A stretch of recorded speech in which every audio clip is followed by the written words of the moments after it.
Enemies set a deadly snake trap for a Korean Mafia boss. A black waitress noticed him and made a choice that no one expected. The water dripped somewhere in the darkness, steady, rhythmic, like a countdown. Hwang Sok had been conscious for maybe 20 minutes, though time felt elastic when your head throbbed from whatever they'd used to knock you out. Chloroform, maybe, or just a good old-fashioned blow to the skull. His training said to assess the situation systematically. Location, restraints, enemies, escape routes. Location, basement, abandoned, based on the smell of mold and decay. No windows, one door at the top of a staircase he could barely make out in the dim light filtering from cracks in the ceiling. Seattle's waterfront district, probably. He remembered being grabbed outside the shipping warehouse during what was supposed to be a simple inspection of their legitimate import operations. Restraints, heavy rope binding his wrists behind the chair, ankles tied to the chair legs. Professional work, tight enough to restrict movement, but not cut off circulation. They wanted him conscious and aware. Enemies. 3 men had jumped him, but they were gone now. Russian accents. The Volkov Bratva, most likely. They'd been pushing into Seattle's Korean territory for months, getting bolder, more aggressive.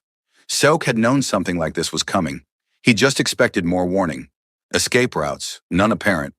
The ropes were well tied, his phone was gone, and even if he could get free, he had no idea how many men waited upstairs.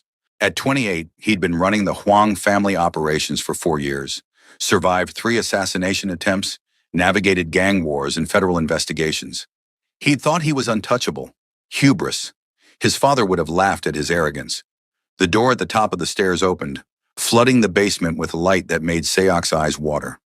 Footsteps, multiple sets, descending slowly.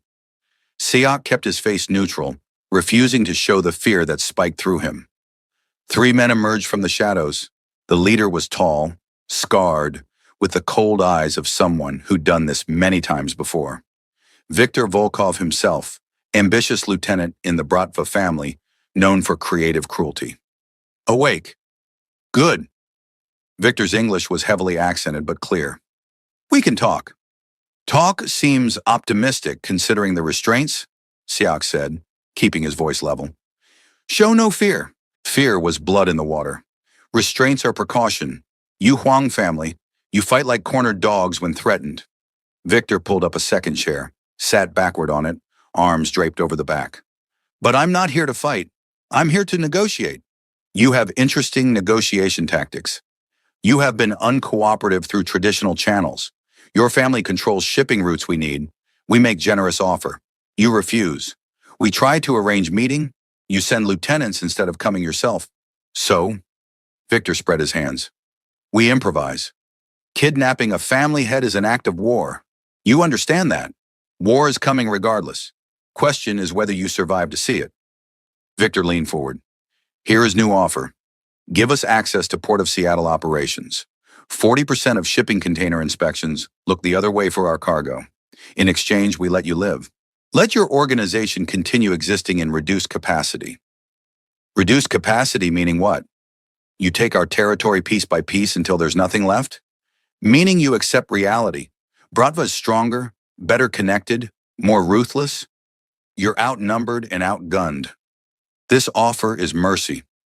Suk studied Viktor's expression, reading the subtext beneath the words. This wasn't just about territory. The Bratva wanted to humiliate the Hwang family, to break their power publicly and establish dominance. Accepting this offer meant slow death, losing respect, losing soldiers, eventually losing everything anyway. No, Sok said simply. Viktor's smile was cold. I thought you might say that. You Koreans, so stubborn about honor, about pride. He stood, gestured to his men. So we show you what happens to pride in our world. One of the men placed something on the floor in the corner. Wooden crates, 3 of them, with air holes drilled in the sides. The basement suddenly felt smaller, colder. You know what these are? Viktor asked pleasantly. My associate here, Dmitri, he is enthusiast, collector of exotic creatures. Very expensive hobby, but useful when you want to make impression. Snakes, Seok said, keeping his voice steady despite the ice flooding his veins. Not just snakes, special snakes. From Southeast Asia, very venomous, very aggressive. Victor crouched beside the nearest crate. You Korean families, you think you're untouchable, protected by tradition, by respect, by the old ways. But fear is universal language. And these creatures, they don't care about respect. He stood, brushed off his hands. Here is new offer. You have time to think. Time alone with Dimitri's collection. When you're ready to be reasonable, you call out. We discuss terms. Or, Victor shrugged, you die slowly, painfully, in the dark. Your choice. My people will come for me. They'll tear this city apart looking. Let them look. By time they find you, negotiations will be finished, one way or another. Victor nodded to his men. Open the crates. Give Mr. Huang time to consider his position. The men worked quickly, efficiently, opening the crates and stepping back. For a long moment, nothing happened. Then movement, slow, sinuous, as shapes began to emerge from the containers. Siak had been trained to handle fear, trained to stay calm under pressure, to think strategically even when facing death. But this was primal terror, the kind that bypassed rational thought and went straight to the brainstem, screaming danger. The snakes were large, some over 6 feet long, thick as his wrist. Even in the dim light, he could see their scales, the way they tasted the air with forked tongues, the fluid grace of their movement. King cobras, maybe, or crates. Dimitri's collection clearly included the deadliest species he could find. Think carefully, Victor said from the stairs. Pride is expensive. Your life, your family's future, these things are negotiable. All you must do is call out. Agree to terms. Very simple. The door closed, plunging the basement back into near darkness. Sok could hear the locks engaging. Multiple locks. Heavy duty. The snakes continued their slow exploration of the space, and Sak tried to calculate odds. The chair was solid wood, the ropes professionally tied. Even if he could work his hands free, unlikely, he'd still be trapped in a room with venomous snakes. Moving would attract attention. Staying still might work temporarily, but eventually the creatures would find him. His phone was gone, his people had no idea where he was, and the Bratva had clearly planned this carefully. No one was coming to save him. If he called out, agreed to Victor's terms, he'd be signing away everything his family had built. But if he stayed silent, one of the snakes, massive, dark-scaled, slithered closer. Suk forced himself to breathe slowly, evenly. Snakes sense vibration, heat, movement. Panicking would be fatal. The snake paused 3 feet away, head raised slightly, tongue flickering. Testing, sensing, deciding if this warm, breathing thing was threat or prey. Sok had never been particularly afraid of death. In his line of work, it was an accepted risk. But this, slow, trapped, helpless, this was a different kind of terror. This was dying not in battle, but in darkness. Alone, defeated. The snake moved closer, and Siak closed his eyes, trying to find some fragment of the calm his father had trained into him. Some piece of the man who'd survived everything life threw at him. All he found was fear. Lenny Martinez had been awake since 4:30 a.m., which was nothing unusual. Early mornings were her normal, had been since taking the job at Harborview Diner 3 years ago. The breakfast shift started at 5, and she liked getting there early, getting the coffee brewing, the prep work done before the rush hit. 26 years old, 2 jobs to make rent in one of the most expensive cities in America, student loans from a nursing degree she'd never finished. Life hadn't exactly gone according to plan, but Lenny had learned to find joy in small things. The perfect pour of a cappuccino, regulars who remembered her name, the satisfaction of making it through another day without completely falling apart. This morning was overcast, typical for Seattle in October.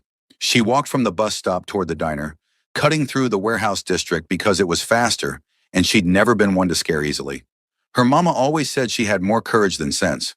The scream cut through the quiet morning like a knife. Lenny stopped dead, heart hammering. It had been distant, muffled, but definitely a scream. Male voice. Distressed. The smart thing would be to keep walking, call 911 once she got to the diner. Let professionals handle whatever was happening.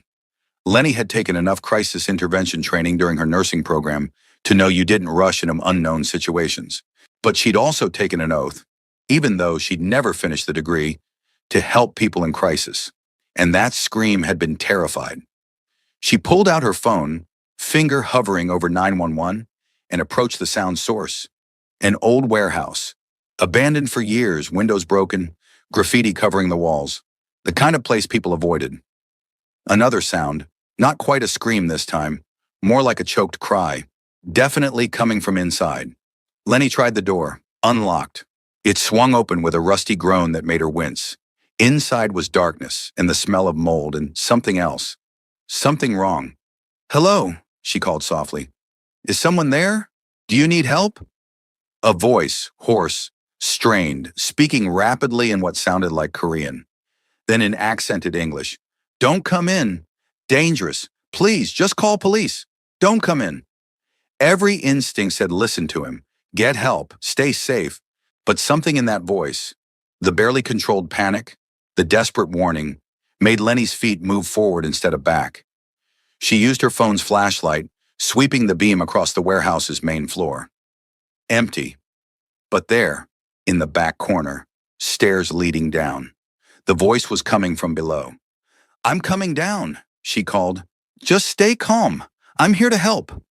"No, please, snakes. There are snakes. Very dangerous. Just call." The voice cut off with another choked sound. Snakes. Jesus Christ, there were snakes down there. Lenny should have run, should have called 911 and waited for animal control and professionals. But she was already moving down the stairs, phone light cutting through the darkness. And what she saw at the bottom made her blood freeze. A man, Asian, late 20s, expensive suit torn and dirty, tied to a chair in the center of the basement. And around him, moving with sinuous grace through the shadows, were snakes. Multiple snakes. Large ones. The man's eyes met hers. Dark, terrified, but also warning. "Go," he said quietly. "Please. This isn't your fight. Just go." One of the snakes, massive, at least 6 feet long, was less than 2 feet from his legs. Its head was raised, hood flared. Even with Lenny's limited knowledge, she recognized the threat posture. Cobra. That was a fucking cobra in a basement in Seattle. Lenny's nursing training kicked in. Assess, prioritize, act. The man was restrained, couldn't move, was moments away from being bitten by what was probably a lethally venomous snake. Calling for help would take too long. By the time anyone arrived, he'd be dead. She needed to act, now. But how do you safely approach a room full of venomous snakes? Then she remembered, years ago, working at a summer camp during college, one of the counselors had been a herpetology student. He'd talked endlessly about snake behavior, about calming techniques, about the importance of slow movement and specific sounds. Whistling. He demonstrated how certain low, steady whistles could calm some snake species. Something about the frequency, the consistent sound. It didn't work on all snakes, but it was better than nothing. "I'm going to try something," Lenny said quietly to the man. "Stay absolutely still. Don't make any sudden movements. You need to leave. I'm not leaving you here to die. Now be quiet and let me work." Lenny took a slow, deep breath, centering herself. Then she began to whistle. Low, steady, a simple tune her grandmother had taught her years ago. The kind of sound that carried without being threatening. For a heart-stopping moment, nothing happened. The cobra nearest the man remained poised to strike. Then slowly, almost imperceptibly, it lowered its head slightly. Not retreating, but less aggressive. Lenny continued whistling, stepping down the last stair with excruciating slowness. Every movement was calculated, deliberate. Snakes sensed vibration. She had to be smooth, non-threatening. The other snakes in the room had noticed her now. 3, no, 4 of them. All large, all potentially deadly. One near the far wall, 2 coiled near the crates they'd apparently come from, and the big one near the man. "What's your name?" Lenny asked quietly, still whistling between words. "Siak, Huang Siak." "I'm Lenny Martinez. I'm going to get you out of here, Siak. Just stay calm." "This is insane. You're insane." "Yeah, probably. But you're not dying on my watch." She moved closer, keeping her whistling steady, her movements fluid. The big cobra tracked her with its eyes but didn't strike. Good. That was good. 3 feet from Siak now. Close enough to see the sweat on his face, the controlled terror in his eyes, the rope burns on his wrists from struggling against the restraints. When I start untying you, Lenny said softly, you cannot move suddenly. I know you'll want to run. Don't. We move slow and steady, or we both die. Understand? Understood. Lenny crouched behind the chair, fingers working at the knots binding Seok's wrists. The rope was thick, professional grade, tied by someone who knew what they were doing. She worked at it methodically, keeping her whistling constant, even as her hands shook. The cobra moved closer. Lenny, I see it. Stay still. She kept whistling, kept working the rope. One knot loose, then another. The cobra was less than a foot from Seok's leg now, and Lenny could see the sheen of its scales, the flicker of its tongue. The rope gave way. Seok's hands were free. Don't move them yet, Lenny whispered. Keep them where they were. I'm going to work on your ankles. She moved around the chair with the same agonizing slowness, crouching in front of Seok, working on the ankle restraints. This put her at eye level with the cobra. Up close, it was terrifying and beautiful. Scales like polished metal, eyes that seemed ancient and emotionless. The hood spread in warning. Lenny had never been this close to something so deadly. She kept whistling, kept working, first ankle free, then the second. Okay, she said quietly.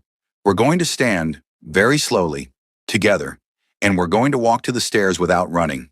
Can you do that? Yes. On 3. 1, 2, 3.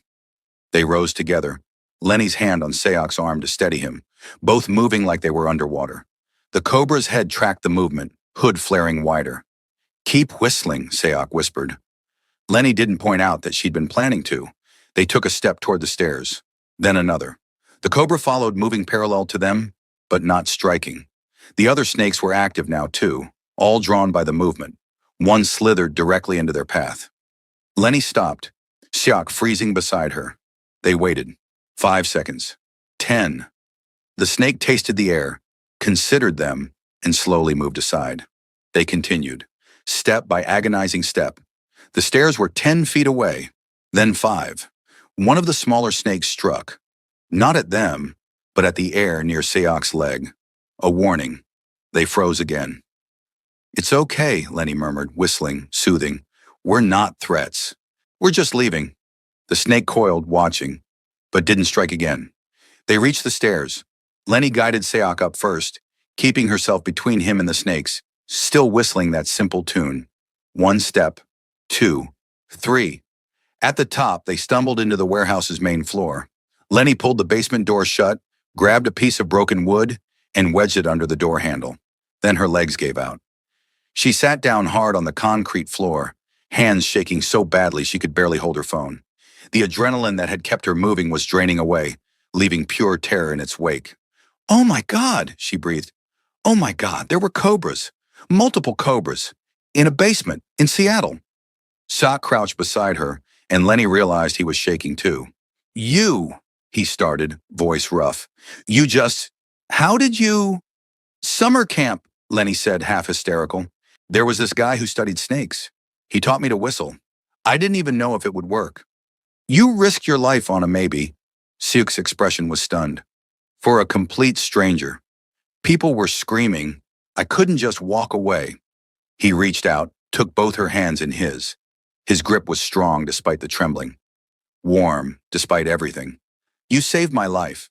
Those men, they would have left me there to die. And you walked into a room full of venomous snakes and saved me. Yeah, well, Lenny tried to smile, couldn't quite manage it. Let's not make a habit of it. Who are you? Seok asked, studying her face like he was memorizing it. Really? Just a waitress on her way to work. Lenny Martinez. She managed a shaky laugh. And you're Huang Shuk, who somehow ended up tied up with cobras. So, not a normal Tuesday for either of us. I owe you my life, Seok said seriously. I owe you everything. Before Lenny could respond, they heard it. Vehicles pulling up outside, multiple engines, doors slamming. Seok tensed immediately, pulling Lenny to her feet. We need to go. Now. Those could be. The warehouse door burst open. Men flooded in. Asian, wearing dark suits, moving with military precision. For one terrifying second, Lenny thought they were about to be killed. Then one of them spotted Seok and shouted something in Korean. The entire group rushed toward them, surrounding Seok, speaking rapidly in a language Lenny didn't understand. "Boss, we've been searching everywhere. The Bratva hit 3 of our warehouses. We thought—" The speaker switched to English, probably for Lenny's benefit. "We thought they'd killed you." "They tried," Seok said grimly. Then he turned to Lenny, still holding her hand. "This is Lenny Martinez. She saved my life. No one, and I mean no one, touches her. She's under my protection. Understood?" The men looked at Lenny with new eyes. Assessment, curiosity, respect. She felt suddenly very aware that she was still in her diner uniform, coffee-stained and wrinkled, standing among what were clearly very dangerous people. "Seok," she said quietly, "what exactly is going on? Who are you, really?" He met her eyes and she saw the moment he decided on honesty. "I run the Huang family operations in Seattle. Korean organized crime. Those men in the basement, rival gang. They were trying to force my cooperation through intimidation." "You're a gang leader." Lenny's voice was flat. "Yes." She should have been horrified. Should have pulled her hand away, demanded to be taken home, put as much distance as possible between herself and this world. Instead, she found herself asking, "Are you hurt? Do you need medical attention?" Seok blinked, clearly surprised. I'm fine. Shaken, but fine."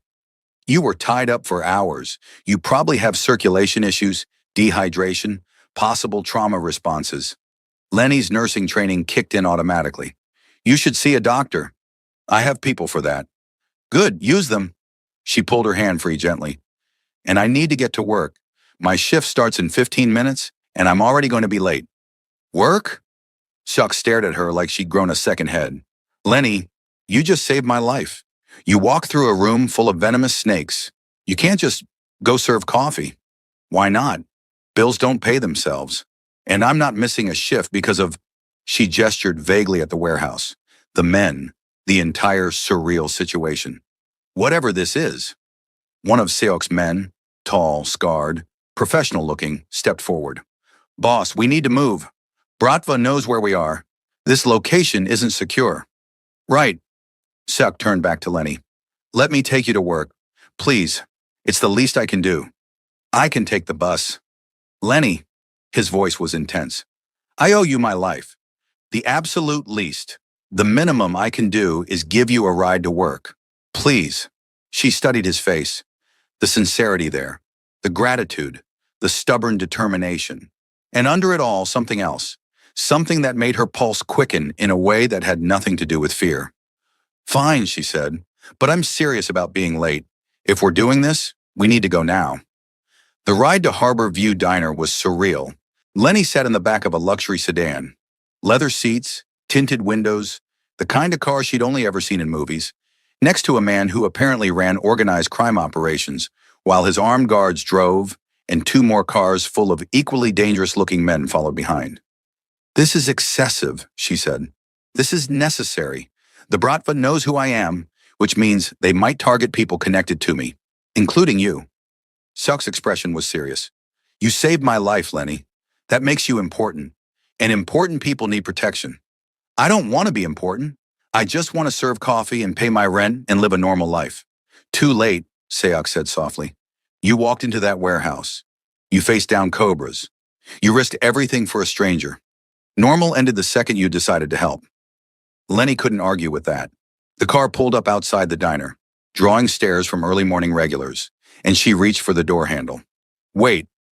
Seok pulled out a card. Heavy stock, embossed lettering. "My private number. If you need anything at all, you call. Day or night. I meant what I said. I owe you my life." Lenny took the card, studying the elegant script. "I don't want anything from you." "I know. That's part of why I want to give it." He held her gaze. "Lenny, what you did today, most people wouldn't have. Most people would have walked away, called for help, let someone else handle it. You didn't hesitate. I'm a nurse, was a nurse, almost a nurse." She stumbled over the explanation. "I couldn't just leave someone in danger. You're extraordinary, and I'd very much like to see you again. Not because I owe you, though I do, but because I want to know the woman who whistles at cobras and saves strangers." Heat flooded Lenny's cheeks. Shock, you run a criminal organization. I serve breakfast at a diner. We're from completely different worlds. So we'll build a bridge. His smile was tentative, hopeful.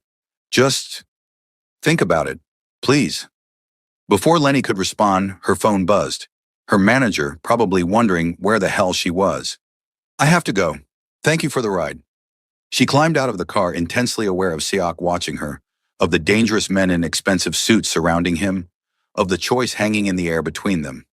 At the diner door, she looked back, found him still watching, expression unreadable but intense. Lenny lifted her hand in a small wave, saw his answering smile, and walked inside, wondering what the hell she'd just gotten herself into.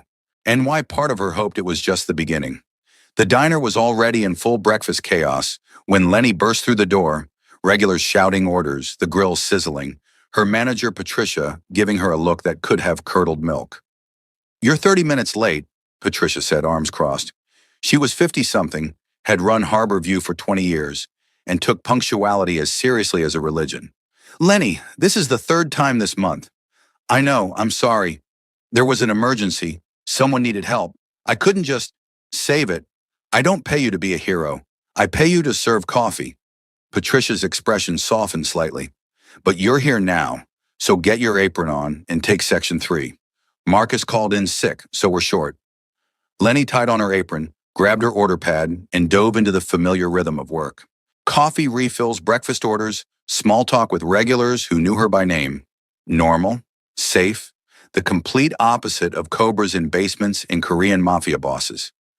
But her hands shook as she poured coffee. And when Mr. Henderson, sweet old man who came in every Tuesday for pancakes, asked if she was okay, she realized she was absolutely not okay. Just a weird morning, she managed, forcing a smile.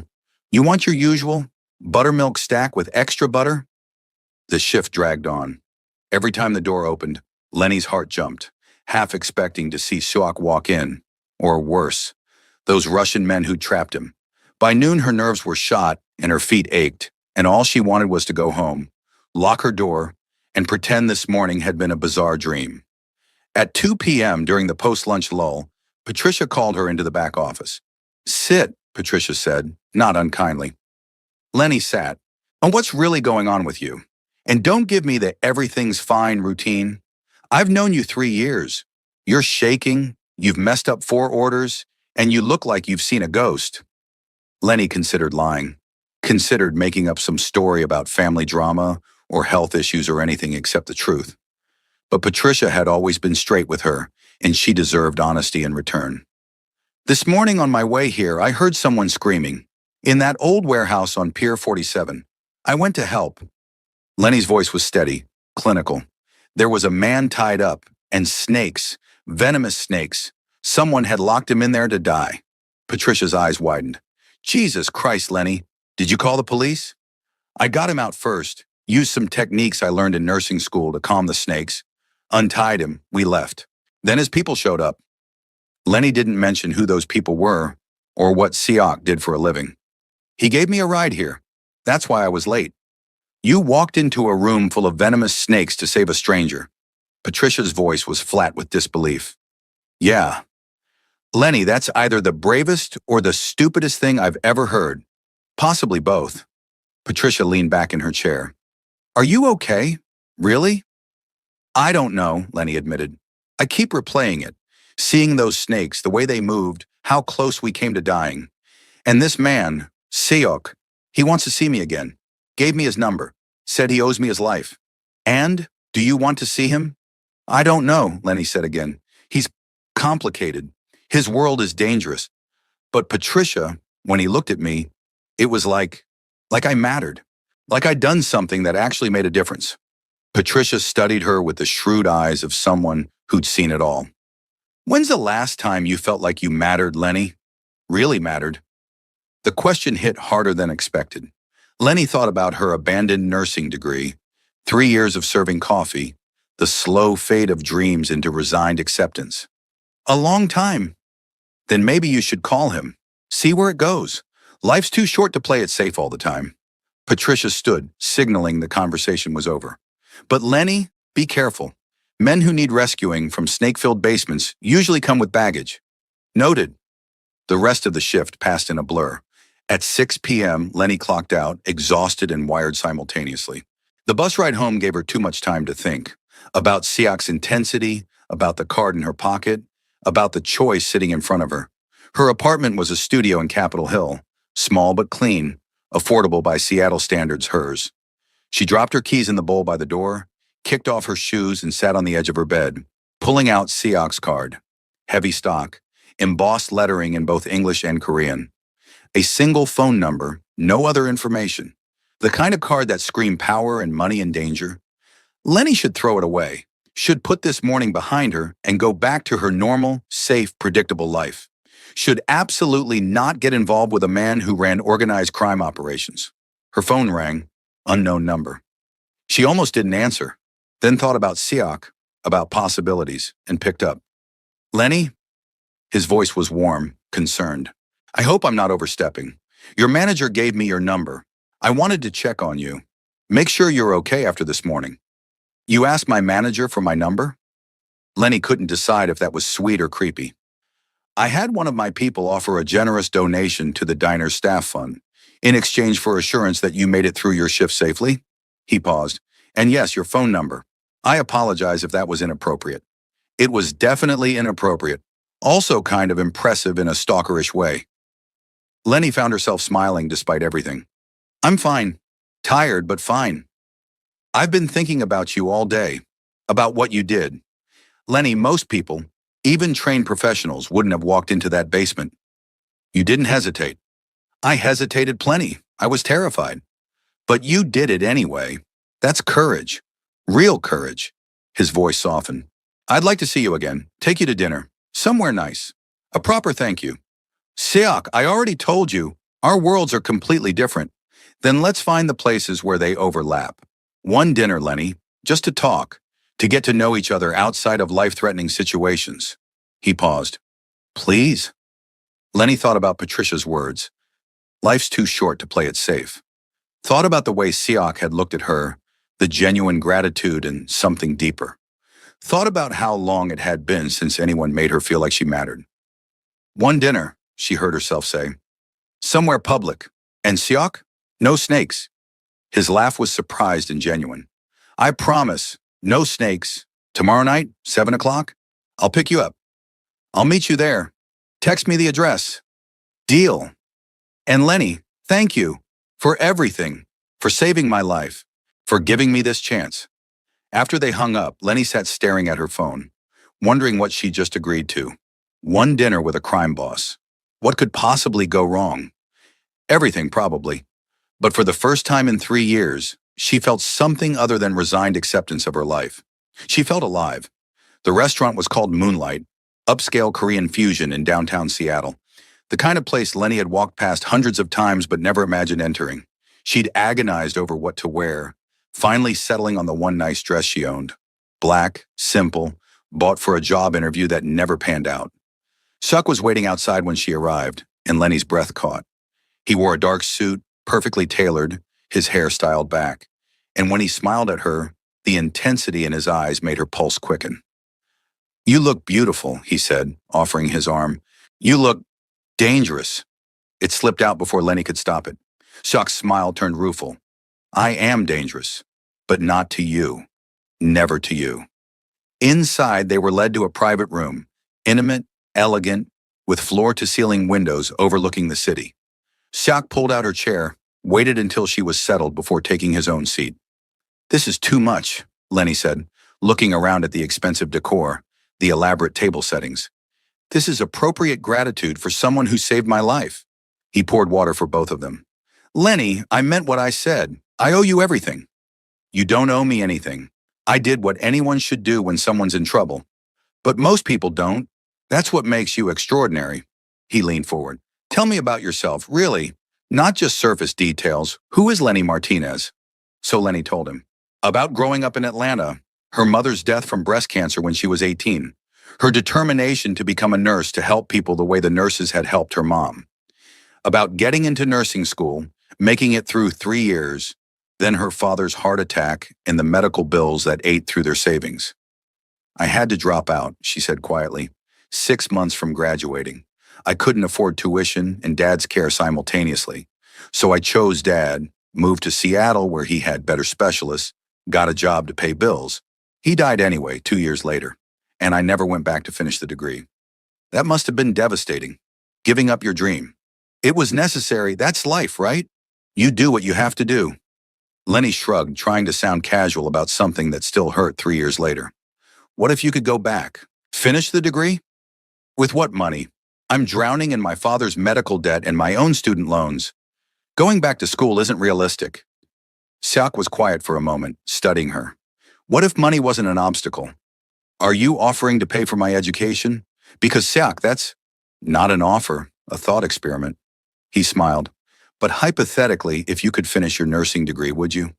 In a heartbeat, I loved it. The challenge, the hands-on care, the feeling of actually helping people. Lenny's voice grew passionate. I was good at it too. Top of my clinical rotations. My professors said I had real talent. I believe it.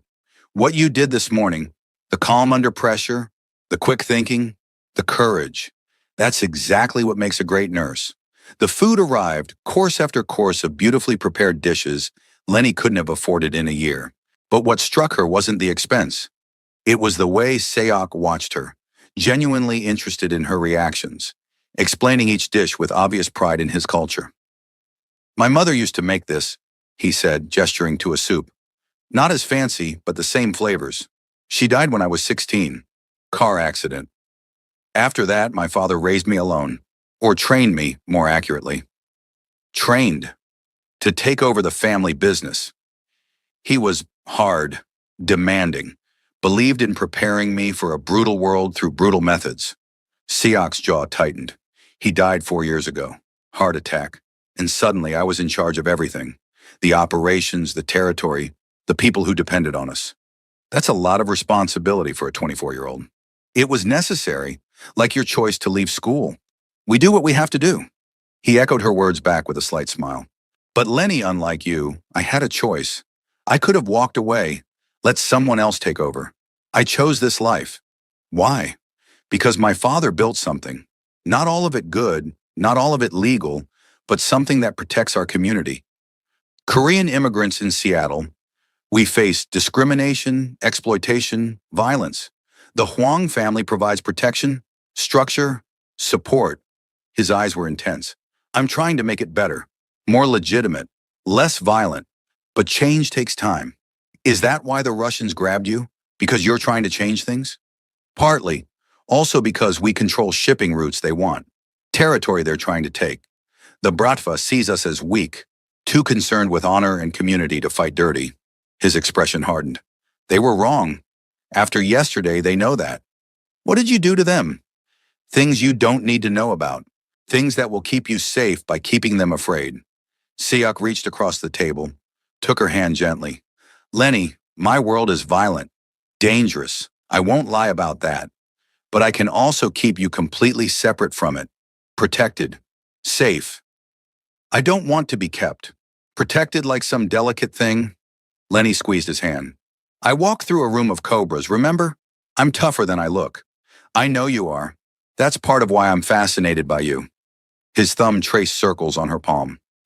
You're brave and kind and absolutely stubborn. You see someone in trouble and help without calculating the cost. In my world, that's rare. Precious. Heat flooded Lenny's cheeks. You barely know me. I know enough. I know you sacrificed your dreams for your father. I know you risk your life for strangers. I know you whistle at venomous snakes and somehow make them listen. His smile was soft. I want to know more. Everything. If you'll let me. The evening stretched into hours. They talked about everything. His childhood in Seoul before immigrating at 10, her love of old movies and terrible reality TV, his plans to legitimize the family business, her abandoned dreams of working in pediatric oncology. By the time dessert arrived, Lenny had forgotten to be nervous, forgotten that this man ran a criminal organization, forgotten everything except the way he looked at her, like she was fascinating, valuable, worth knowing. I should get home, she said reluctantly when the check came. Early shift tomorrow. Let me drive you. Siak. Please, it's late. You're in an unfamiliar neighborhood, and I'd like to know you made it home safely. He stood, offering his hand. No ulterior motives. Just, let me take care of this one thing. The drive to her apartment was quiet, comfortable. Suck's car was as expensive as expected. Leather seats, that new car smell, the kind of vehicle Lenny had only ever seen in movies. But he drove carefully, asking about her neighborhood, listening when she pointed out landmarks. At her building, he insisted on walking her to the door. Capitol Hill at night was relatively safe, but Lenny didn't argue. Something about his protective instinct was nice, like being cared for by someone who could actually back it up. Thank you for tonight, Silk said at her door, for giving me this chance, for being willing to see past what I am to who I'm trying to be. Thank you for dinner, and for being honest about your world. I appreciate that. They stood in the dim hallway, close enough that Lenny could smell his cologne, something expensive and subtle, close enough to feel the warmth radiating from him. Can I see you again? Seok asked quietly. Not for gratitude, not because I owe you, just because I want to know you better. Lenny should say no, should put distance between herself and this dangerous, complicated man, should protect herself before getting in too deep. Yes, she heard herself say. I'd like that. Seok's smile was brilliant. He lifted her hand to his lips, pressed a soft kiss to her knuckles. Good night, Lenny. Sweet dreams. Night, Seok. She watched him walk away, watched the expensive car pull into traffic, then went inside and collapsed against her door, heart racing. She was in trouble. Deep, complicated, potentially dangerous trouble. And the terrifying part was how much she was looking forward to it. Over the next 3 weeks, Lenny's life transformed in ways she couldn't have imagined. Seok called every day, sometimes just to say good morning, sometimes for hour-long conversations about everything and nothing. They had dinner twice more, coffee 3 times, and one memorable afternoon at the Seattle Art Museum where Seok revealed a surprising knowledge of contemporary art. My mother was a painter, he explained, standing in front of a massive abstract canvas. Before she married my father, she had gallery shows in Seoul. She gave it up for family, but she never lost her love of art. Do you paint? Lenny asked. No, but I collect, as a way to honor her memory, to keep that part of her alive. He gestured to the canvas. This artist, she's Korean-American, struggling to make it in a predominantly white art world. I bought 3 of her pieces last year, helped fund her next show. That's really beautiful, actually. It's practical, supporting our community, investing in talent. But yes, also beautiful. His hand found hers naturally, like they'd been doing this for years instead of weeks. Thank you for coming with me. Most people in my life don't understand why I care about art. Most people in your life are missing out then. But it wasn't all museums and deep conversations. There were moments that reminded Lenny exactly who Seok was. Like the night 2 of his men showed up at the diner, sitting in her section for her entire shift, clearly assigned to watch over her. Or the morning she found an envelope in her mailbox containing $5,000 in cash and a note for any emergencies. Please don't argue, HS. She tried to return it. He'd refused to take it back. Lenny, you literally saved my life. Let me help ease your financial stress. Please. This feels like you're trying to buy me. I'm trying to take care of someone I care about. There's a difference. The care about hung between them, heavy with implication. Because whatever this was between them, it was growing beyond simple gratitude or even attraction. Lenny found herself thinking about Seok constantly, looking forward to his calls, rearranging her schedule to see him. And she could see the same thing happening to him. The way his eyes lit up when she walked into a room. The way he listened to her stories about difficult customers with genuine interest. The way he touched her casually, like he couldn't help himself. 3 weeks after their first dinner, Seo called with an unusual request. I have a business meeting tomorrow night. High-level negotiations with some associates from Los Angeles. It's important, potentially dangerous, and I'd really like you to be there. Lenny nearly dropped her phone. You want me at a criminal business meeting? I want you by my side to remind me who I'm trying to be, not just who I am. His voice was serious. Lenny, these meetings, they bring out the worst in me. The violence, the threats, the brutal calculus of power. But having you there would help me stay grounded, stay human. Shuck, that's a lot of pressure. I know.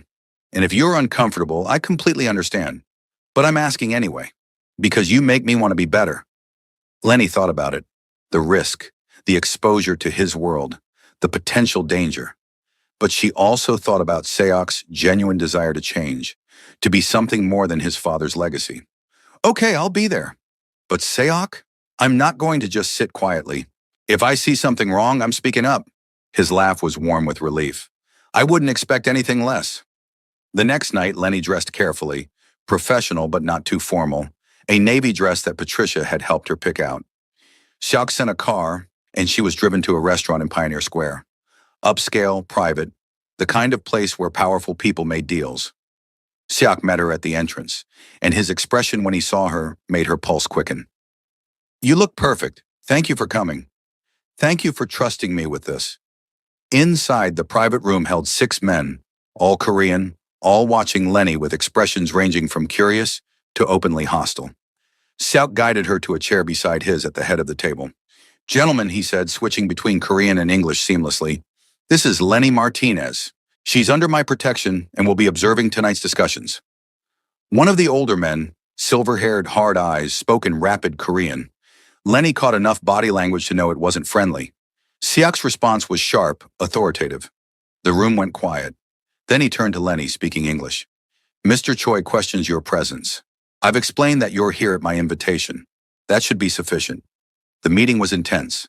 Discussions of territory, shipments, payments, all coded in language that danced around explicit criminality.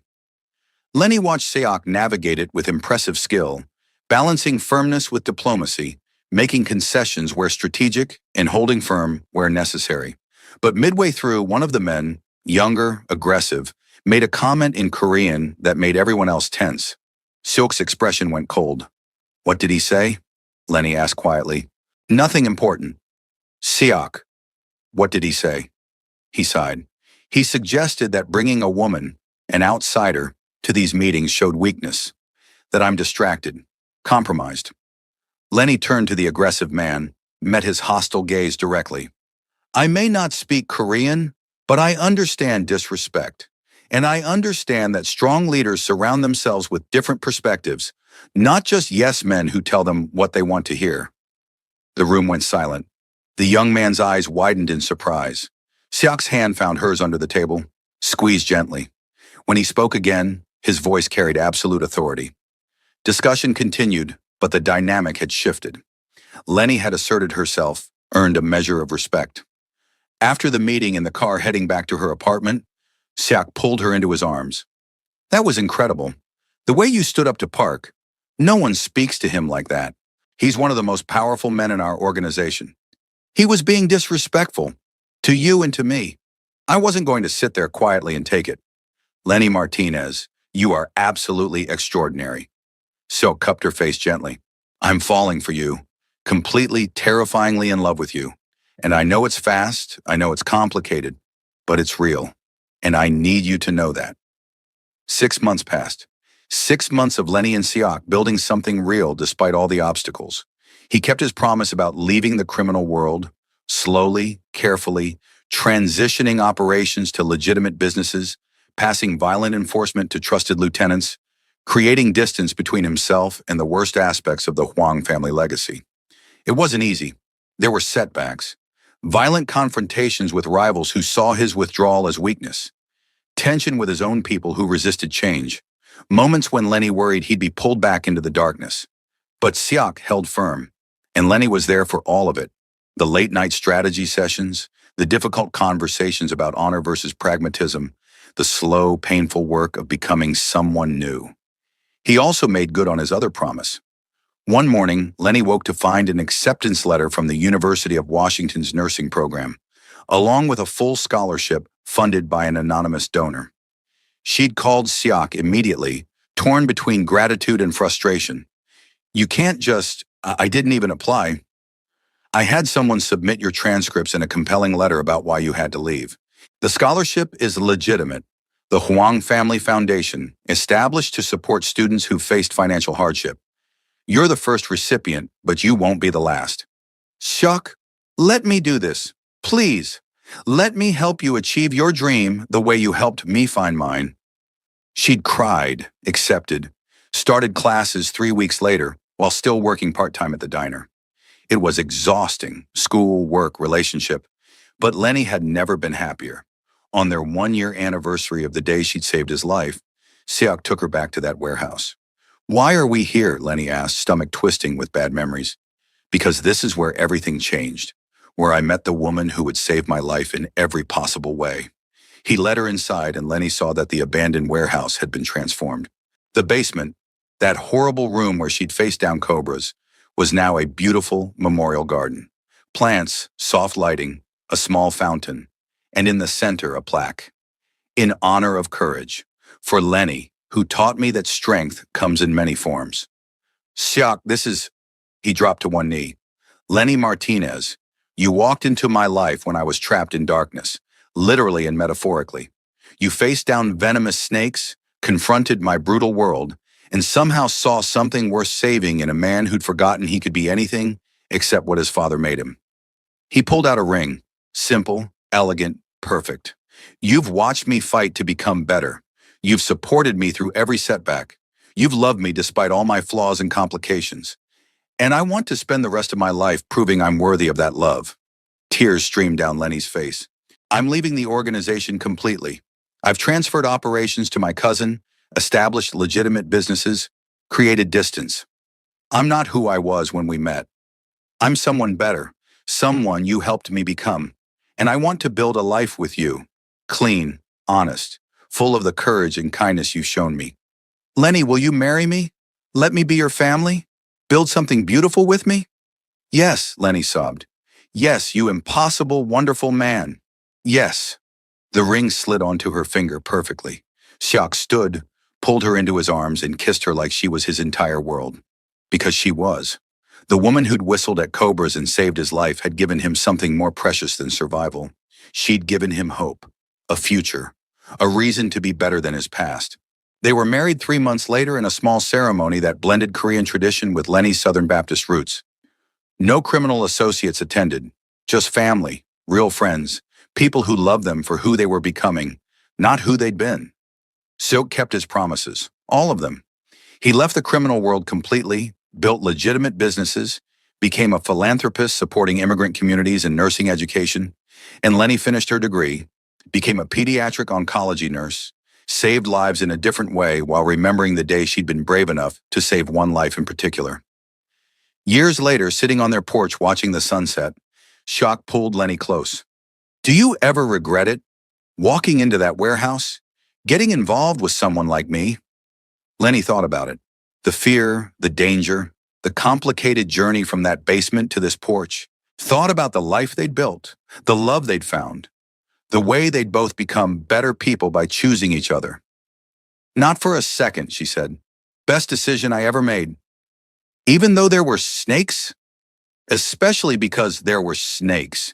If your enemies wanted to scare me off, they chose the wrong method, she smiled. Turns out I'm pretty good with snakes, and with stubborn Korean men who need saving. I'm the luckiest man alive. Yes, you are. Because I'm extraordinary, remember? You said so yourself. Siak's laugh was warm, free of the darkness that used to shadow it. You're absolutely extraordinary, and you're mine. Yours, Lenny agreed. Always.